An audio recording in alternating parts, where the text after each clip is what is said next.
Here are the extraordinary facts about Bad Bunny that reveal how a grocery store worker from Puerto Rico became the most streamed artist on the planet and revolutionized global music forever. This is the complete story of Benito Antonio Martínez Ocasio. At 31 years old, Bad Bunny has achieved something unprecedented in music history. He's the first non-English language artist to be Spotify's most streamed artist of the year, and he's done it 4 times. In 2025 alone, his music was streamed 19.8 billion times.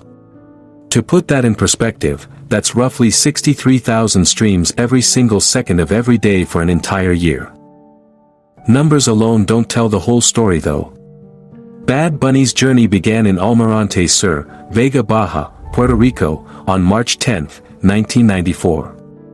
His father Tito drove trucks, his mother Lasori taught English, and they raised their 3 sons in what the New York Times described as a lower-middle-class family of observant Catholics. Every Sunday, young Benito sang in the church choir alongside his mother, a tradition that lasted until he turned 13. The name Bad Bunny has become iconic, but its origin story is surprisingly mundane. As a child, Benito was forced to wear a bunny costume to school and was photographed looking absolutely miserable about it.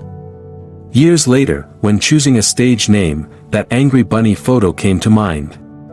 He thought Bad Bunny would market well, and he was right about that.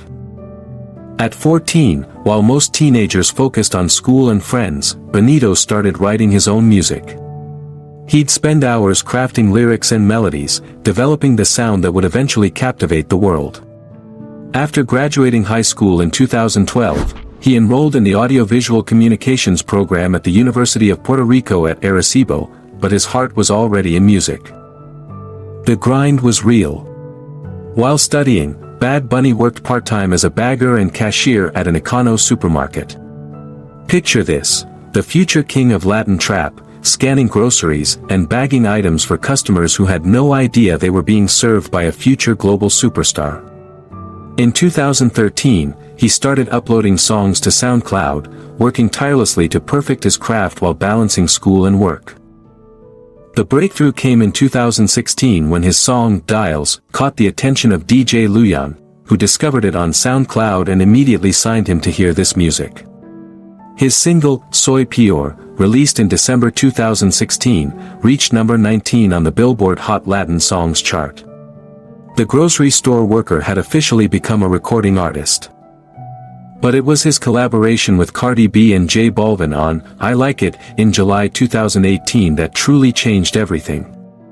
The song reached number 1 on the Billboard Hot 100, making Bad Bunny a household name far beyond the Latin music scene. His debut album, released on Christmas Eve 2018, solidified his position as a force to be reckoned with. The awards started pouring in. He won the Latin Grammy for Best Urban Music Album in 2019. In 2020, Billboard named him Artist of the Year, and Time magazine included him on their list of the 100 most influential people. But most remarkably, he became Spotify's most streamed artist globally for the first time in 2020, with 8 billion streams. He would hold this title again in 2021, 2022, and 2025. Let's talk about money because Bad Bunny's financial success is staggering. His net worth reaches an estimated $100 million as of 2026, doubling from approximately $50 million in just 1 year.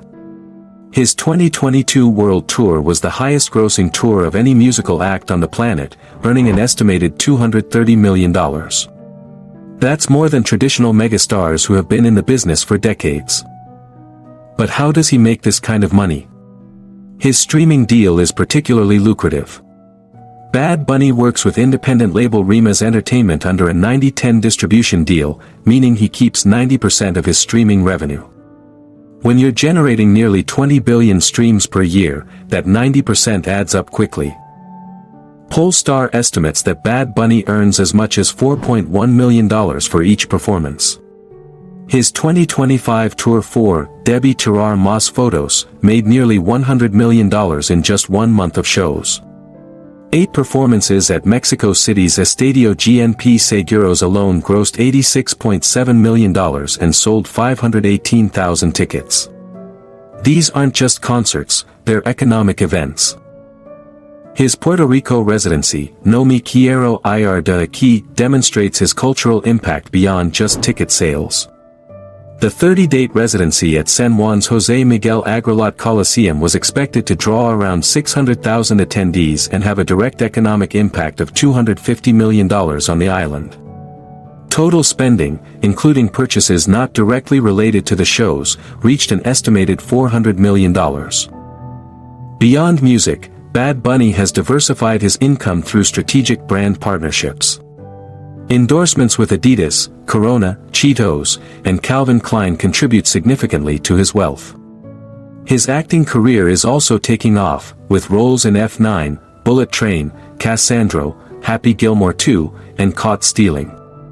While he earned around $150,000 for Bullet Train in 2022, his paychecks for more recent films are likely much higher. Real estate investments reflect his success.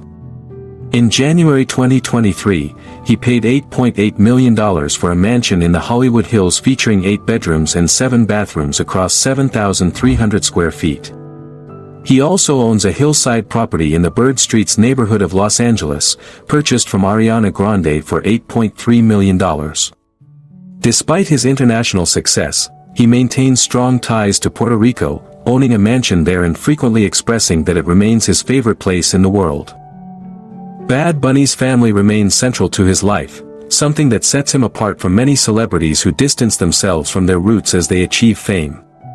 He has 2 younger brothers, Bernie, born in 1997, who has entered the fashion world and made his runway debut at New York Fashion Week for Willy Cheveria's SS24 show, and Baisel, born in 2002, who chose a different path and graduated from the Carlos Beltran Baseball Academy in Florida.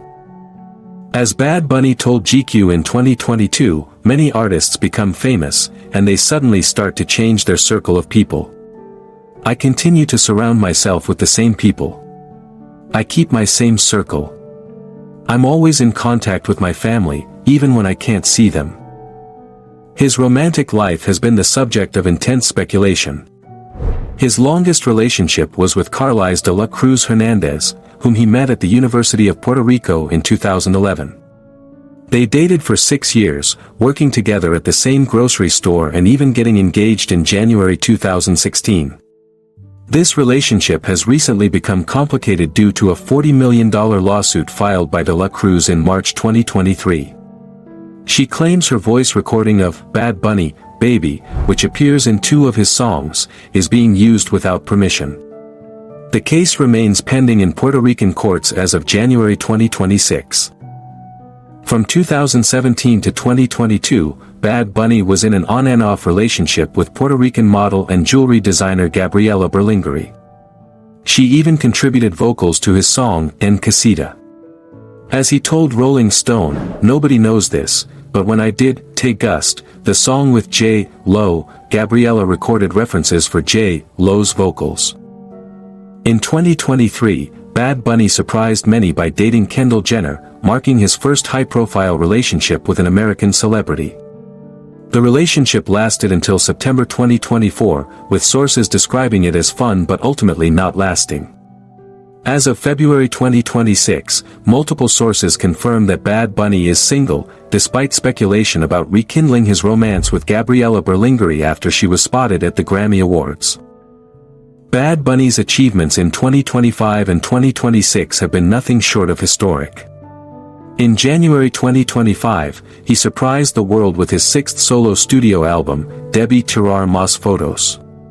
The album became the most streamed globally that year and earned him 5 Latin Grammy Awards in November 2025. But the pinnacle came at the 2026 Grammy Awards. Bad Bunny made history by becoming the first Latino, Hispanic, and Spanish-language artist to be nominated in the same year for Album of the Year, Record of the Year, and Song of the Year. He won Album of the Year for DeBÍ TiRAR MáS FOToS, marking the first time an all-Spanish-language album captured the ceremony's top prize. His Grammy speech was memorable for more than just gratitude. "Before I say thanks to God, I'm going to say ICE out," he declared. "We are not savage, we are not animals, we are not aliens, we are humans," and we are Americans. This political statement reflected his ongoing advocacy for immigrant rights and Puerto Rican sovereignty. 1 week later, Bad Bunny became the first headliner to perform a Super Bowl halftime show primarily in Spanish.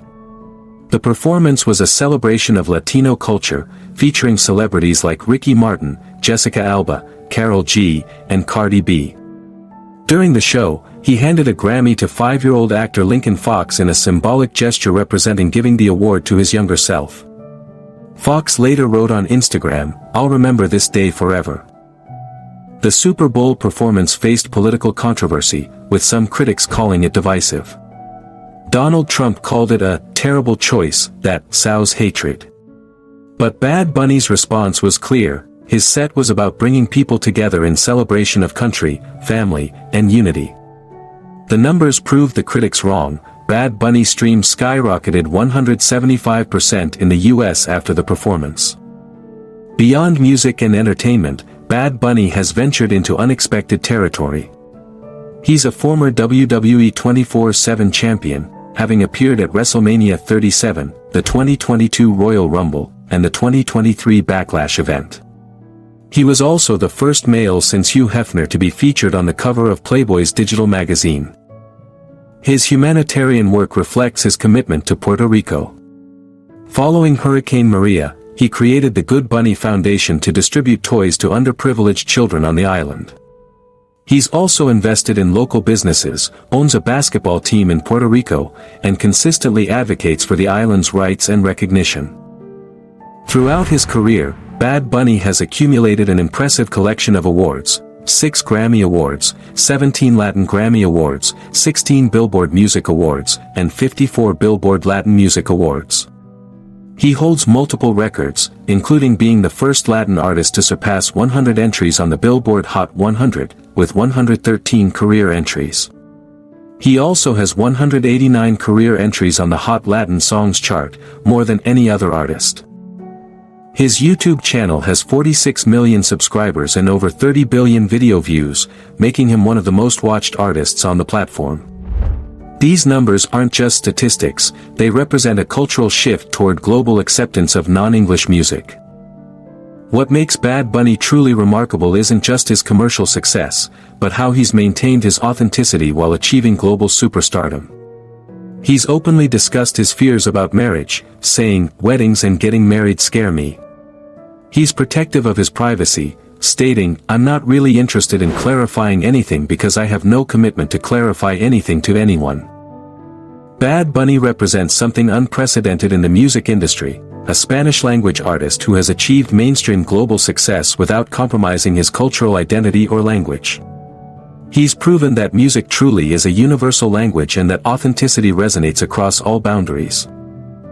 From a grocery store in Puerto Rico to the Super Bowl stage, from 8 billion streams to 19.8 billion, from local performances to a $100 million net worth, Bad Bunny has redefined what's possible for Latino artists.